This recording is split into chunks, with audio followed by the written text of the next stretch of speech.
한국이 이제 지금의 경제 펀더멘털을 감안했을 때 어느 정도까지 기준금리를 인상하는 것이 적절한가?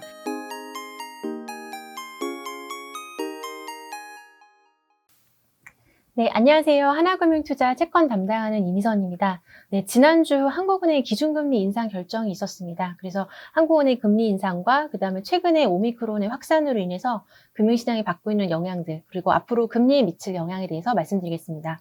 네, 11월 한국은행 기준금리를 1%로 인상을 했고요. 그다음에 8월에 이어서 이제 연속적으로 인상을 한 것이었고, 이제 한 명이 동결 주장을 했습니다. 그리고 이번에 인상을 결정한 배경은 글로벌 공급 차질에도 불구하고 국내 경제가 이제 꾸준하게 성장을 이어간 점, 그리고 예상보다 높은 물가 상승률, 그리고 여전히 대출이 많아지면서 금융 불균형 문제 등을 해결할 필요성 등이 인상의 배경이 됐고요. 올해 성장률은 4%로 그리고 내년은 3%로 전망을 해서 기존에 전망했던 수치를 유지를 했습니다. 근데 물가는 상향을 했는데요. 올해 2.3%로 전망을 해서 2.1에서 상향을 했고요. 내년은 1.5% 전망에서 2%로, 그래서 0.5%포인트의 큰 폭의 물가 전망에 대한 상향이 있었습니다. 한국은행이 이제 전망하는 GDP 성장률의 경로인데요. 올해 상반기까지 이렇게 성장했던 GDP가 하반기에는 다소 둔화가 되고 내년에는 이렇게 점차 둔화되는 흐름을 나타낼 걸로 예상하는데요. 그럼에도 불구하고 한국은행이 추정하고 있는 중립적인 잠재적인 성장률 수준보다는 위에 있을 것으로 이렇게 예상을 하고 있습니다. 그리고 국내 성장률의 기여도를 보면 지금 수출에 대한 기여도는 이제 점차 떨어질 걸로 예상을 하고요. 올해 높았던 부분이 내년에 줄어들고 대신 내수의 기여도가 높아질 걸로 예상을 합니다. 그래서 지금 소비가 예상보다 좋아진 점, 이런 것들이 이번에 수출에 대한 수치는 예상보다 낮았지만 전체적인 성장률을 4%로 유지를 했던 배경 중에 하나가 됐습니다. 네, 그리고 한국은행이 지금 좀 주의 깊게 보고 있는 부분은 기대 인플레이션과 관련된 부분입니다. 지난 10월에 한국의 기대 인플레이션이 2.7%까지 이렇게 높아지게 돼서 점차적으로 물가가 높아질 거라는 어떤 대중들의 심리적인 부분들이 확산되고 있는 모습인데요. 이번에 경제 전망에서 설명회를 하는 부분에서도 공급망 문제와 그다음에 유동성에서 시작됐던 1차적인 인플레이션 압력이 이제는 어떤 세컨 라운드 인플레이션으로 이어질 모습들이 이제 나타나고 있다라고 이야기를 했고요. 기업들이 이제 원가가 높아진 만큼 가격을 인상하고 있고 또 대중들의 기대 인플레이션 기대가 맞물리면서 2차적인 물가 상승 압력이 나타나고 있습니다. 그리고 물가가 높아진 가격이 상승한 어떤 물건들의 개수도 많아지고 있는 상황입니다. 그래서 이 가격이 올라가는 현상이 이제 점차적으로 일부 품목에서 이제 더 넓어지는 쪽으로 확 바뀌고 있고요. 그다음에 근로자 1인당 임금도 지금 상승률이 점차적으로 높아지고 있습니다. 기대 인플레이션이 높아질 때는 임금 상승에 대한 요구도 높아지기 마련인데요. 실질적으로 지금 임금도 높아지고 있고 사실상 이런 부분은 미국이 지금 가장 두드러지게 나타나고 있고요. 한국도 지금 임금에 대한 부분이 높아지고 있습니다. 임금이라는 것은 이제 한번 이제 정해지면 이제 떨어지기는 어렵기 때문에 하반 경직성이 있고 이제 인상을 시작하면은 계속적으로 높아진 레벨이 유지가 되기 때문에 물가 상승률에 있어서는 어떤 기조적인 물가 상승 압력으로 작용할 가능성이 있습니다. 네, 그래서 이제 결국 한국이 이제 지금의 경제 펀더멘털을 감안했을 때 어느 정도까지 기준금리를 인상하는 것이 적절한가에 대해서 이제 생각해 봤고요. 내년에 한국은행 기준금리는 이제 1월에 1.25%로 인상을 하고, 그 다음에 3분기 중에 대략 7월 정도로 예상을 하는데요.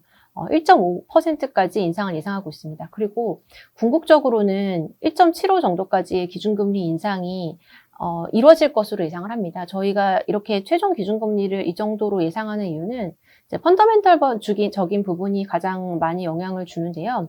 내년에 저희가 2.9% 정도 GDP 성장을 예상하고 있고, 그 다음에 기대 인플레이션은 2.4 정도로 평균적으로 이제 전망을 했습니다. 보수적으로 잡았고, 최근에 지금 기대 인플레가 2.7까지 나왔지만 내년에는 뭐 다소 낮아진다라는 전망을 해서 이렇게 봤을 때 분기 GDP를 추정을 하고 거기에 이제 4를 곱해서 연환산을 한 다음에 기대 인플레이션을 감안해서 더한 수치가 내년에 이제 4.4에서 6.7 정도로 예상이 됩니다.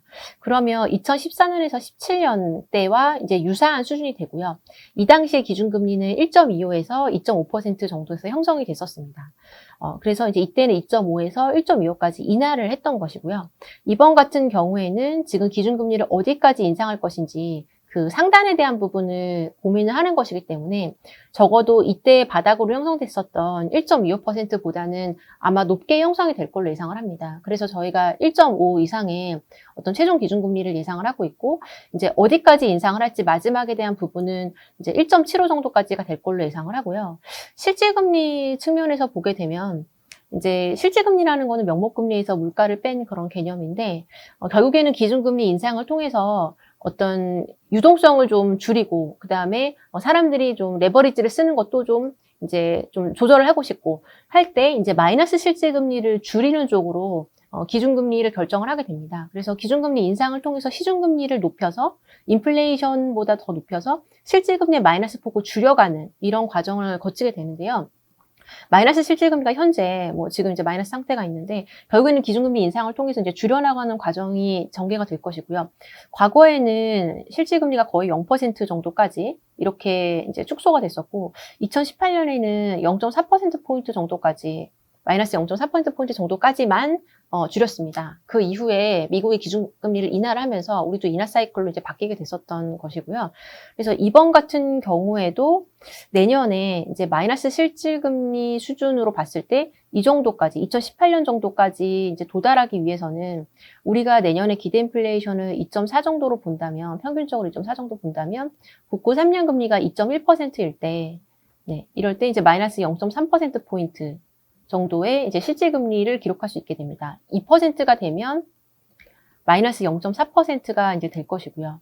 그래서 기대 인플레이션이라는 부분이 2% 중반 정도에서 저희가 전망한 대로 크게 달라지지 않는다고 한다면 3년 금리는 사실상 이 정도 수준이 실질적인 상단의 역할을 할 가능성이 있다고 봅니다. 그러면 이 정도의 국고 3년 금리에 대해서 정당화시켜줄 기준금리가 얼마가 돼야 되겠는지 생각해보면 적어도 1.5에서 1.75 정도의 기준금리는 되어야 3년 금리에 대한 이러한 설명력을 갖출 걸로 예상을 합니다. 내년 1월이 되면 한국 기준금리가 1.25%가 될 것 같고요. 내년 1분기가 되면 1.25%가 될 것 같고 최종적인 기준금리를 1.75로 본다면 전체적인 금리 인상 사이클 안에서 절반 이상을 진행을 하게 됩니다. 그리고 미국은 내년 하반기부터 금리 인상을 시작할 걸로 예상이 되고요.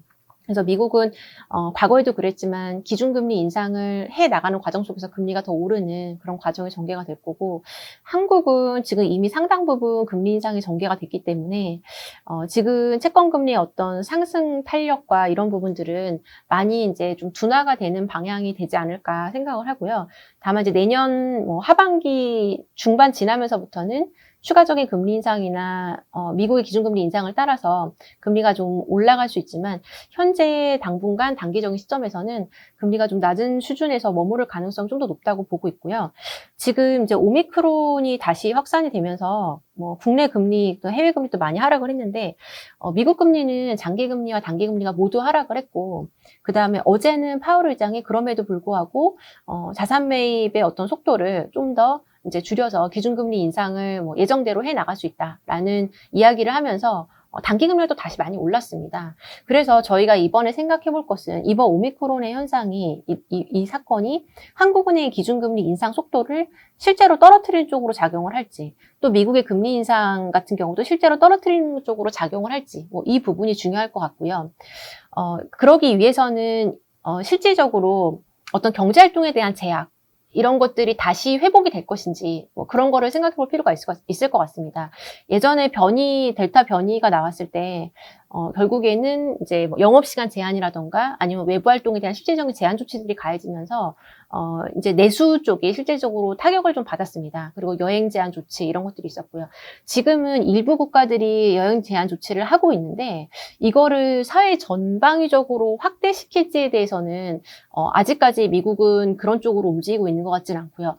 그 다음에 한국 같은 경우에도 일단 내년에 대선을 앞두고 있는 상황에서 다시 영업시간 제한을 제한을 한다거나 또 인원수를 제한한다거나 이렇게 과거로 돌아가는 거는 쉽지는 않을 걸로 생각이 됩니다. 그렇다면 실질적으로 우리 경제에 미치는 영향이 어느 정도 될지. 네, 실제로는 이제 봉쇄 조치가 실질적으로 GDP를 이제 깎아먹은 영향이 컸기 때문에 그런데 이번에 그런 조치를 하지 않는다고 한다면 실제 GDP를 아주 낮출 만한 위험은 그렇게 크지 않을 수도 있다라고 생각을 합니다. 현재로서는 이제 그렇고요. 그렇다면 이제 한국이 내년에 성장률을 저희가 2.9% 정도 예상을 하고 있는데 내년에 이제 실제 성장률이 2% 중반 이하로 떨어지는 정도가 아니라고 한다면 기준금리 인상은 뭐 경로대로 진행이 될 걸로 예상을 합니다. 네, 그래서 이제 앞으로 성장에 대한 어떤 부분들은 다소 이제 눈높이가 낮아질 수 있지만 기준금리 인상과 관련된 부분은 크게 변동이 없다라고 한다면 우리나라의 금리도 이제 장단기 스프레드가 축소되는 쪽으로 이렇게 작용할 가능성이 있고요. 지금 이제 변이 바이러스 이 부분과 이제 별개로 올해와 내년으로 넘어가면서 한국이나 미국이나 성장률이 이제 둔화되는 흐름들은 이제 공통적으로 나타날 거고 물가는 이제 높아진 상태에서 조금 장기간 머무는 뭐 이런 형태가 나올 걸로 예상을 합니다. 그래서 스태그플레이션과 유사한 그런 국면들이 이미 현재 진행이 되고 있는 걸로 생각되고 다만 그 정도가 얼마나 심할 거냐 뭐 그 차이만이 있다고 봅니다. 그래서 과거에 미국이 스태그플레이션이라고 말할 만한 기간을 찾으면 그렇게 많지는 않지만 60년대 중반 정도를 보게 되면 금리 같은 경우에는 물가를 따라서 이제 올랐고 장단기 스프레드는 역전이 빈번하게 발생을 했습니다. 이번 같은 경우에는 미국 중앙은행이 국채를 매입을 하면서 지금 금리를 좀 제어하고 있는데 그렇다 하더라도 장단기 스프레드의 차원에서는 통화정책 정상화라는 부분이 예정대로 이어진다고 한다면 장단기 스프레드의 역전 또 이제 축소되는 이런 흐름들은 이번에도 반복될 가능성이 있다고 보고 있고요. 내년에 반복될 걸로 예상을 하고 그 다음에 한국도 미국의 흐름을 따라서 비슷하게 그러한 흐름을 따라갈 것으로 예상을 하고 있습니다. 네, 그래서 일단 한 일주일 정도 지나게 되면 현재 지금 변이 바이러스에 대한 어떤 치사율이라던가 중증으로 갈 위험 이런 것들이 아마 나오게 될 것 같은데 이게 실질적으로 치사율은 낮고 전염력만 높다라고 한다면 어떤 경제활동에 대한 제약 조치들이 다시 부활할 가능성은 그렇게 높지 않을 것 같다라고 현재로서 판단하고 있습니다. 네, 오늘 준비한 내용은 여기까지 발표하도록 하겠습니다. 감사합니다.